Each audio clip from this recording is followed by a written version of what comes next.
அன்புள்ள சகோதரர்களே, இந்த மனோநிலை பொருளாதாரத்தை அதிகப்படுத்துகிற நேரத்தில் அதில் திருப்தியின்மை போதாது, இன்னும் அதிகரிக்க வேண்டும் என்ற மனோநிலை, இறுதியில் அந்தஸ்துக்கள்ல எங்கேயாவது தனது கௌரவத்தை காட்டுவதற்காக அந்த மனசு கொண்டு போய் சேர்க்கின்ற மனோநிலை மனிதனை எப்படிப்பட்ட தவறுகளில் எல்லாம் போய் விடுகிறது தெரியுமா? ஒரே உதாரணம் இந்த சமுதாயத்தில் திருமணம். இதற்கு மிகப்பெரிய உதாரணம். நான் ஒவ்வொரு வீண் விரயமாக இந்த இடத்துல சுட்டிக்காட்ட விரும்பவில்லை. ஒரே உதாரணம்.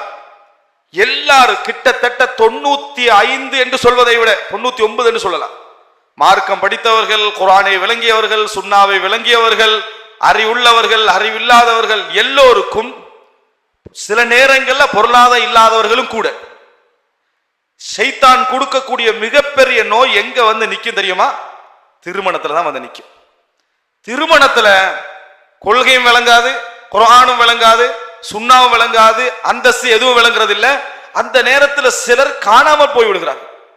அந்த நேரத்தில் சிலர் காணாமல் போய்விடுகிறார். அப்படிப்பட்ட ஒரு மயக்கத்தை செல்வத்திலும் அந்த செருக்கால் ஏற்படக்கூடிய அந்தஸ்து என்ற உணர்விலும் ஷைத்தான் கொடுத்து விடுகிறார்.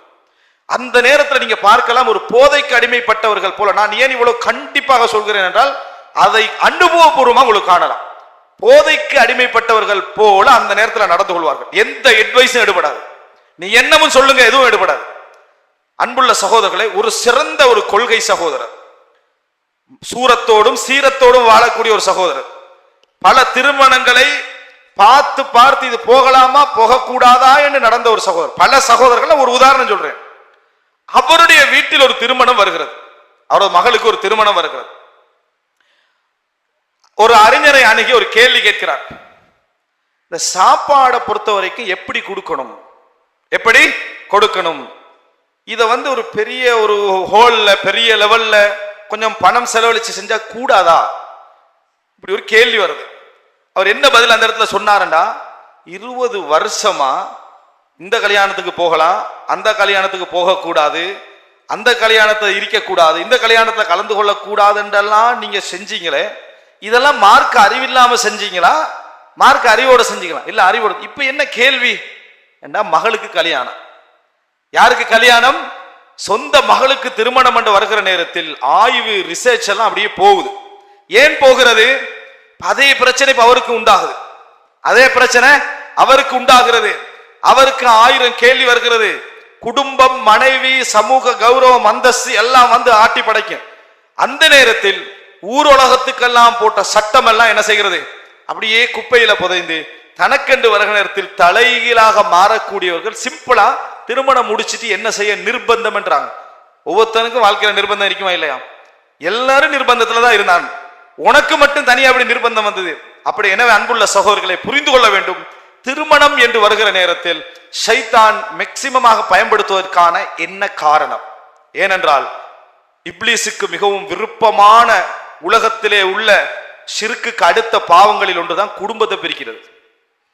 கணவன் மனைவிக்கிடையில் பிரிவை ஏற்படுத்துவது மிகவும் விருப்பமான செயல் என்பதை சஹீஹ் முஸ்லிமிலே பார்க்கிறோம்.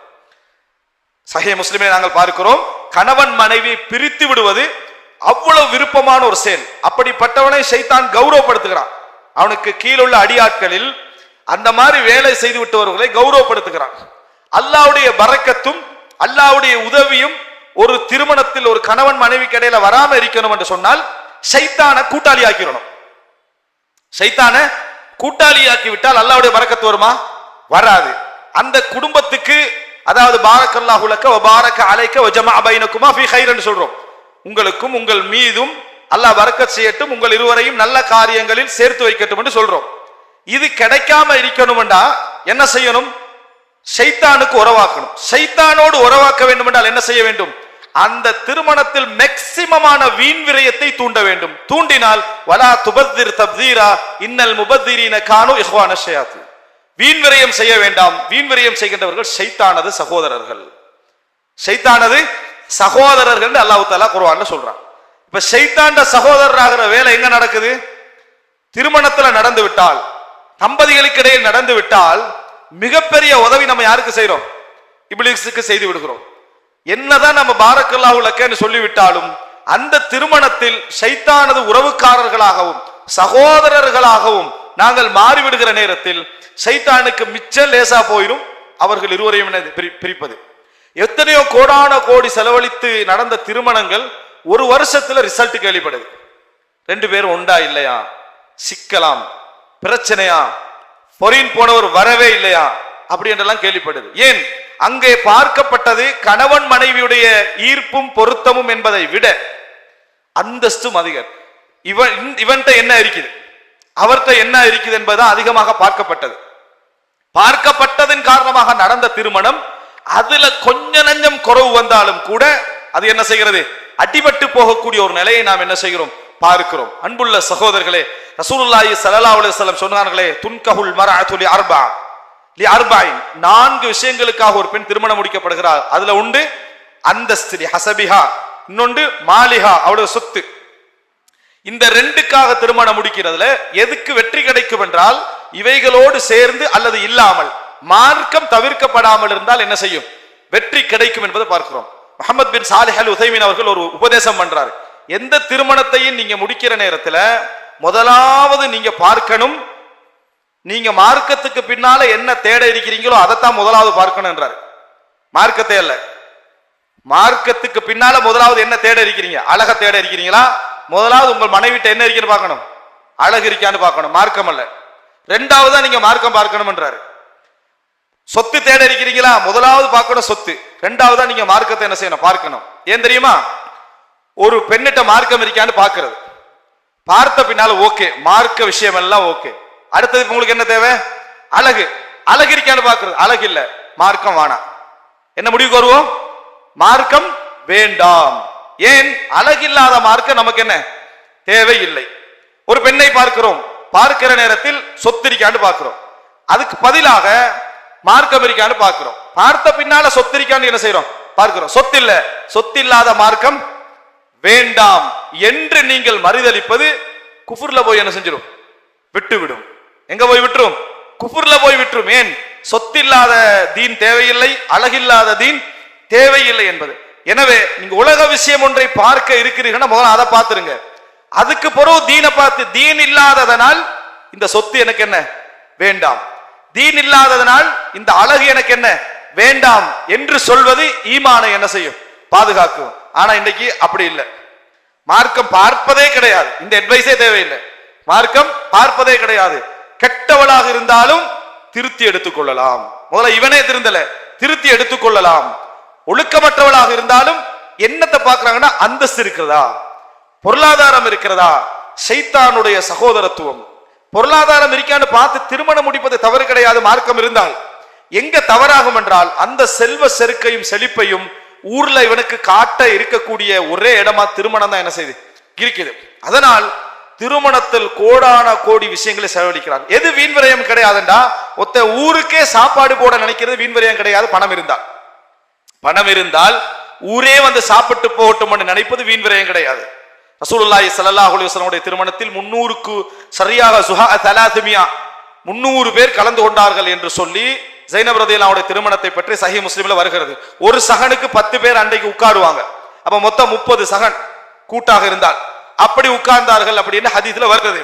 ஒருவர் தன் வசதிக்கேற்ப திருமணம் விருந்து கொடுப்பது தவறு கிடையாது. ஆனால் எது தவறு அப்படி என்று சொன்னால், அந்த திருமண விருந்தை அவன் கொடுப்பதை போல கொடுத்தா நம்மளோட ஸ்டேட்டஸ் என்னதாகிறது, எந்த லெவல்ல கொடுக்கணும், நம்ம வைக்கக்கூடிய தட்டுக்கு எவ்வளவு பெருமதி இருக்கணும், நம்ம கொடுக்கிற இடத்துக்கு எவ்வளவு பெருமதி இருக்கணும், நம்ம போடுற பந்தலுக்கு எவ்வளவு பெருமதி இருக்கணும், நம்ம போடுற வாகனத்துக்கு என்ன பெருமதி இருக்கணும், அதை பார்க்கறது எப்படி, யார் யாரை கூப்பிடுறது, ஃபர்ஸ்டா யாரை அரேஞ்ச் பண்றது, வந்தா யாரை வரவேற்கிறது, யாரை நம்ம கண்டுகொள்ள கூடாது, எந்த இடத்தில் எப்படி ஏற்பாட்டுவது என்ற இந்த சிந்தனைகள் இருக்குது. ஒவ்வொரு சிந்தனையிலும் ஷைத்தானிய சிந்தனை என்ன செய்கிறது, ஓடுகிறது. இந்த வீண்வெறிய சிந்தனையை பொறுத்த வரைக்கும் அல்லாஹு தாலாவுக்கு பிடிக்காத ஒரு மனிதனுடைய நிஅமத், மனிதனுடைய உடலில் விளங்குவது, மனிதனுடைய ஆடையில் விளங்குவதை அல்லாஹு தாலா விரும்புகிறான். ஆனால் இறைவனுக்கு பிடிக்காத ஒரு விஷயம் மனிதனை பொறுத்த வரைக்கும், அதாவது இந்த மனோநிலைக்கு ஆளாகுவது, முழுமையாக இந்த மனோநிலைக்கு ஆளாகுவது, வீண்விரயம் என்ற மனோநிலைக்கு ஆளாகுவது இறைவனுக்கு மிகவும் பிடிக்காத விஷயம். பரக்கத்தை இறைவன் என்ன செய்து விடுவான், முழுமையாக இல்லாதொழித்து விடுவான் என்பதை நாம் மறந்துவிடக் கூடாது. முழுமையாக கட் பண்ணி விடுவான் என்பதை மறந்துவிடக் கூடாது. அன்புள்ள சகோதரர்களே, இந்த இஹ்வானு ஷயாத்தீன் சைத்தானது சகோதரர்களாக மாறுவார்கள் என்ற வார்த்தையை உண்மையிலே ஒரு ஈமானுள்ள மனிதன் சிந்தித்தான் சொன்னால் அவனால் அதில் என்ன செய்ய முடியாது, இந்த மாதிரியான வீண் விரயங்களை செய்ய முடியாது. அவனால் அந்த வீண் விரயங்களை செய்ய இவைகள், அதாவது சில திருமணங்கள் பார்க்கலாம், ஒரு காலம் இருந்தது, இன்றைக்கும் இருக்கலாம்.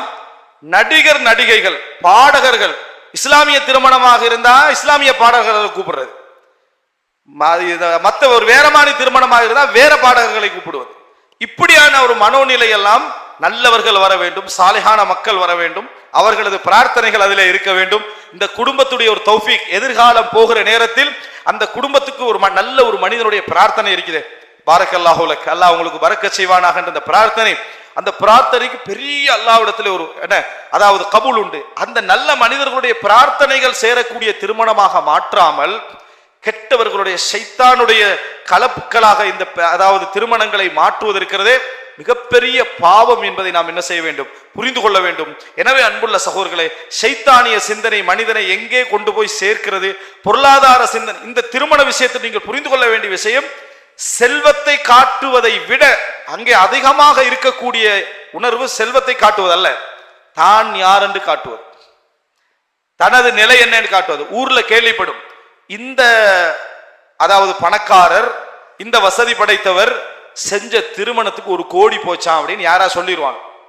அதை கேட்டுட்டு அடுத்தவனுக்குள்ள பெரிய நோய் என்ன தெரியுமா, நான் 2 கோடியில செய்யணும், நான் 2 கோடியில செய்யணும். இது ஒரு சுப்ஹானல்லாஹ், நினைச்சு பாருங்க. இதனால என்ன நடக்க போகுது, பொருளாதாரம் தான் போகுது, அவன் வேற எதுவும் நடக்க போறது இல்ல. சாப்பிட்டு முடிச்சிட்டு வெளியே போனா மறந்துடும். அல்லாஹ் தஆலா 60 வருஷம் 70 வருஷத்துக்கு மேல மனுஷனுக்கு எல்லாம் கொடுத்துட்டு அல்லாஹ்வையே மறக்கிறான். மனுஷனை மறக்காம இருப்பான்ல, மனுஷனை மறக்கத்தான் செய்வான். ஆனா அது பணக்காரனுக்குள்ள ஒரு நோயா அல்லாஹ் கொடுத்துறான். மார்க்கம் இல்லாது விட்டால், மார்க்க சிந்தனை அகலுகிற நேரத்தில் மிகப்பெரிய ஒரு நோய். நல்ல முறையில் புரிந்து கொள்ள வேண்டும். அல்லாஹ் பெரிய பெரிய நிஅமத்துக்களை அருள் செய்கிற நேரத்தில் எங்களுக்கு இருக்க வேண்டிய மிகப்பெரிய பலமான ஆயுதமே இஸ்லாம் தான். அதான் எங்களோட உள்ளத்தை பாதுகாக்கும். இல்லைன்னா நம்ம கண்ணா பின்னாடி காணாம போயிடுவோம். எங்களுக்கு சிந்தனைகள் தலைகீழா போய் அதாவது அப்படியே போயிடுவோம்.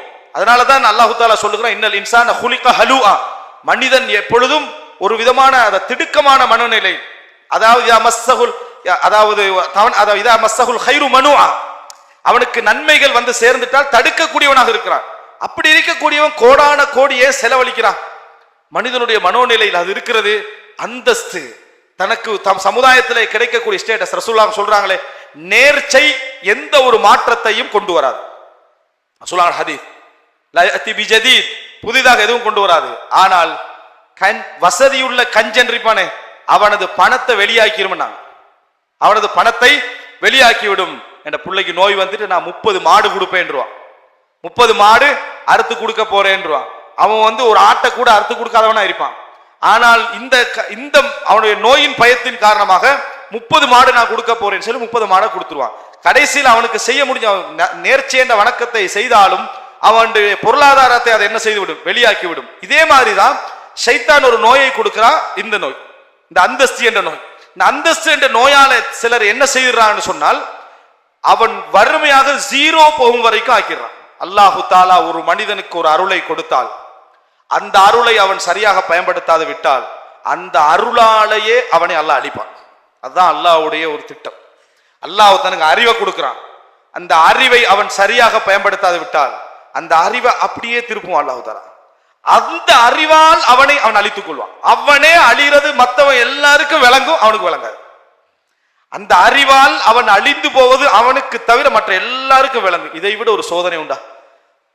கொடுத்த அறிவை சிறந்த முறையில் அவன் பயன்படுத்தாது விட்டால் அந்த அறிவை திருப்பி எல்லாம் யூஸ் பண்ணும் அவனுக்கு எதிராக. அவனே யூஸ் பண்ணி அவனே அழிச்சு கொள்வான். பொருளாதாரத்தை அல்லாஹ் தஆலா ஒருத்தனுக்கு கொடுக்கிறான். பொருளாதாரத்தை அவன் சரியாக பயன்படுத்தாது விட்டால், எந்த மனோநிலையை வைத்தவன் பொருளாதாரத்தை தேடினானோ அந்த பொருளாதாரத்தை வச்சு அல்லாஹ் தஆலா அழிப்பான். சில பணக்காரர்களை, வசதி படைத்தவர்களை நாம் சமுதாயத்திலே பார்க்கிறோம். இந்த மார்க்கம் இல்லாதனால இவர்களெல்லாம் ரோட்டுக்கு வர வேண்டியவர்களா எப்படி வந்தாங்கன்றே நமக்கு ஆச்சரியமாயிக்குது. இப்படி கோடீஸ்வரனா இருந்தவன் ஒரு 50 லட்சத்தை நிலமா வாங்கி போட்டிருந்தா கூட எதிர்காலத்துல சாப்பிட்றதுக்கு அது ஹெல்ப் ஆயிருந்திருக்கும். ரோட்டுக்கு வந்துட்டான். ஒன்றுமே இல்லையா, ஒரு சொத்தும் இல்லையா, எல்லாம் போச்சான்றான். எப்படி போச்சு? அல்லாஹு தாலா அந்த செல்வத்தை எப்படி திருப்பி யூஸ் பண்ணா பாத்தீங்களா? இந்த அந்தஸ்து மனோநிலை இருக்குதானே, இறங்க விடாது. பக்கத்து கூட்டுக்காரன் டிவி வாங்கினா என் வீட்டுல என்டென்னாவது இருக்கணும்னு நினைப்பான், டிவி இல்லாட்டி. ஏன்? அந்த போட்டி. அந்த போட்டியின் காரணமான மனநிலை என்ன செஞ்சிருமெண்டா இவனை வட்டியில கொண்டு போய் விட்டுரும். ஸ்டேட்டஸ் சமூகத்துல பாதுகாக்கிறதுக்கு உள்ளால சொத்துக்கள் அங்க வச்சு இங்க வச்சு வட்டி எடுக்க விடுவோம். எல்லாம் என்ன செஞ்சு கடைசியில ஜீரோவாகி போகும் வரைக்கும் தெரியாது. நல்ல பொருளாதாரம் வளர்த்திருப்பான், எல்லாம் சரியான பாதையில கொண்டு போயிட்டு இருப்பான். திடீரென இவன் அழிக்கணும் நல்லா நினைச்சாண்டா பெரிய பிசினஸ்களா இறக்கி விட்டுருவான். டோட்டல் சொத்தை இன்வெஸ்ட் பண்ற மாதிரி பிசினஸ்ல இறக்கி விட்டுருவான். ஜீரோவா ரிட்டர்ன் வரும். ஜீரோவா ரிட்டர்ன் வரும். வெளியே பேச முடியாது. அல்லாஹ் ரப்புல் ஆலமீன் ஒரு மனிதனை சனஸ்தத்ரிஜுஹும் மின் ஹைது லா யஅலமூன், அவர்கள் அறியாத வண்ணம் நாம் அவர்களை படிப்படியாக பிடிப்போம் என்று அல்லாஹ் தஆலா சொல்றான். இன்ன கைதி மதீன், எனது சதி பலமானது. அஃப அமினு மக்கரல்லாஹ், அல்லாஹ்வுடைய சதியை இவர்கள் பயமற்று வாழ்கிறார்களா என்று கேட்கிறான். அன்புள்ள சகோதரர்களே, செல்வம் மிகப்பெரிய அருள், அந்தஸ்து மிகப்பெரிய நியாமத். குடும்ப உறவுகளை சேர்வது, நாம் வளர்ந்து முன்னேறி உச்சகட்டத்தை அடைகிறோமா, அதன் மூலம் என் குடும்பம் சந்தோஷப்பட வேண்டும், என் உறவுகள் என் வளர்ச்சியில் மிச்ச மகிழ்ச்சி அடைய வேண்டும். அவன் வளர்ந்தா நமக்கு பிரயோசனம், அவன் வளரட்டும் என்று மகிழ்ச்சி அடைய வேண்டும். அவன் வளர்வதன் மூலம் ஊர் சந்தோஷப்பட வேண்டும். அவர் வளர்ந்தா ஊர் என்ன செய்யும்? வாழும். அவர் வளரட்டும். இப்படிப்பட்ட ஒரு நியமத்துள்ளவனாக நாங்கள் மாற வேண்டுமே தவிர அல்லாஹ்வுக்கு எதிராக, அல்லாஹ்வுடைய சட்டங்களுக்கு எதிராக, அல்லாஹ்வுடைய வரைமுறைகளுக்கு எதிராக நமது பொருளாதாரங்களை யூஸ் பண்ணி வீண்விரயமாக்குகின்ற மக்களாக அல்லாஹ் தஆலா ஒரு பொழுதும் எங்களை ஆக்கக்கூடாது. அந்த மனோநிலையை, சிறந்த தௌஃபீக்குடைய மனோநிலை அல்லாஹ் தஆலா நமக்கு தர வேண்டும். எல்லாம் வல்ல நாயன் நம்மளை நேர்வழி நடத்தி சிறந்த பாதையில் சென்று சொர்க்கத்தை அடைவதற்கு வாய்ப்பளிப்பானாக. ஹாதா மா இந்தி வல் இல்மு இந்தல்லாஹ் வ அகூலு கௌலி ஹாதா வ அஸ்தக்ஃபிர். இஸ்லாமிய மார்க்கத்தை அல் குர்ஆன் சுன்னா அடிப்படையில் தெரிந்து கொள்ள இன்ஷா அல்லாஹ் ஹலால் டாக்ஸ் தமிழ் எனும் யூடியூப் சேனலை சப்ஸ்கிரைப் செய்து எம்மோடு இணைந்து கொள்ளுங்கள்.